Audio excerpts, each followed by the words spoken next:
All right, Padres pregame thoughts here. The Padres and the Seattle Mariners, game one of two. Just a small little series here in Seattle. They got the day off before that Diamondback series. But as for tonight, it's going to be Logan Gilbert on the mound for the Seattle Mariners. And then Nick Martinez is going to be on the mound for the Padres. Nick Martinez, we know in that last start that he made, I think it was in Colorado, 3 innings of work there. I would expect him to go a little bit longer in this outing. Maybe he goes 4 innings. Maybe he works into the fifth.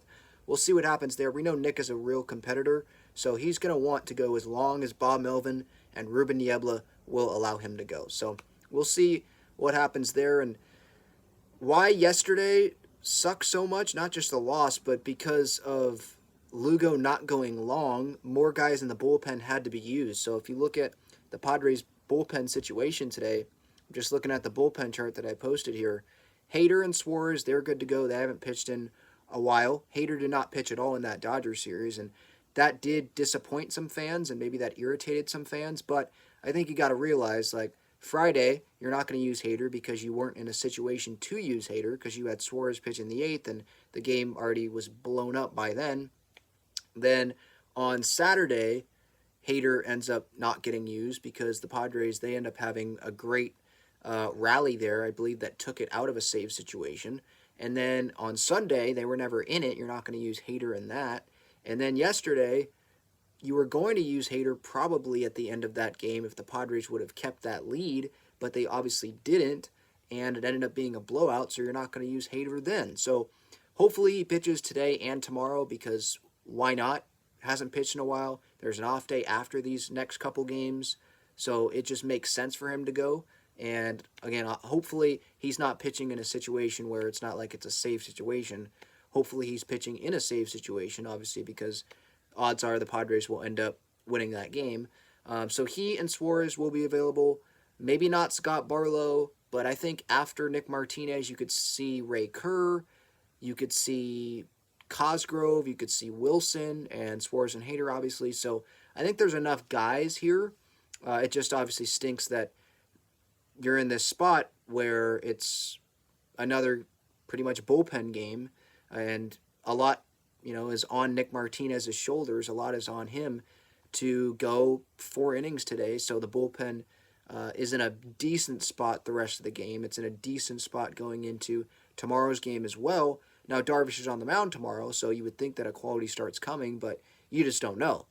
Lineup-wise today, Manny Machado, he's obviously in the lineup like he has been, but the change there is he is playing third base. So he's hitting cleanup. He is playing third. Kim at second base leading off. And Tatis, Soto, Manny.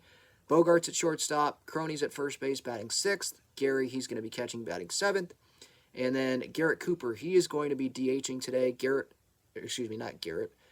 Logan Gilbert is what I meant to say. He is on the mound. Garrett Cooper hitting eighth there.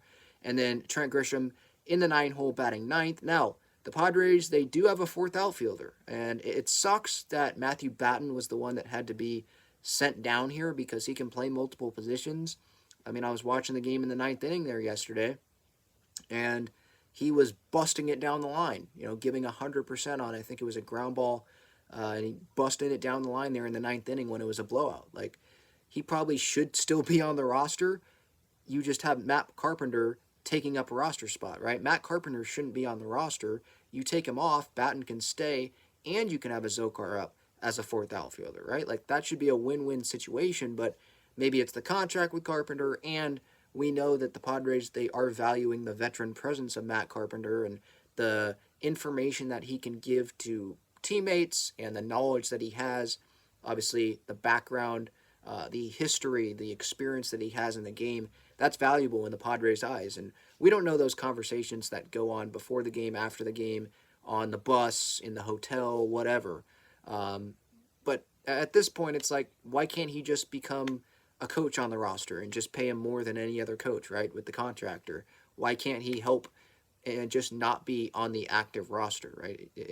Can they phantom IL him? Whatever. Like, I get the veteran presence thing, but it feels like there's plenty of veterans on this team that can talk to people and give their thoughts on a pitcher in a pregame hitters meeting or whatever. it seems like there's enough veterans on the team to be able to do that, where Matt Carpenter isn't needed to be on the roster. But as I posted, posted the other day on social media, Kevin Acee touched on it, I think, in his daily newsletter the other day about Matt Carpenter, and he had some quotes, and he's dealing with this situation really well. So I do applaud him for that. But with that said, I still don't think he should be on the roster. And by the way, before I end this pregame thoughts, my Underdog Fantasy pick, it's going to be Juan Soto higher on the walks. But that's not what I wanted to say before I end this video. What I wanted to say was an apology here on video to Dodger fans, to those Dodger fans that I did call idiots on the post-game reaction yesterday at Petco Park. I should not have done that. I'm not going to make excuses about it. I think it's okay for me to call Dodger fans annoying, and I didn't appreciate that they were mocking Padres fans. But for me to call, even if they're adults, to call Dodger fans idiots, I should not have done that, should not have come out of my mouth, and so I apologize, and hopefully those Dodger fans, other Dodger fans, Padre fans, if you're mad at me, you will accept that apology. Truly, I do mean it. I am sorry. Should not have happened. And I'll move forward there. So thank you for watching this post-game reaction coming up after the game. I have that interview with Darnay Tripp. That is out. That came out earlier today, so you can check that out. I also did a Seth Lugo breakdown. He admitted he was tipping pitches. And so I went back in the video and tried to see some differences in the way he was setting up, etc. During that outing yesterday, and spotted something. So you can go watch that here on this YouTube channel if you want as well.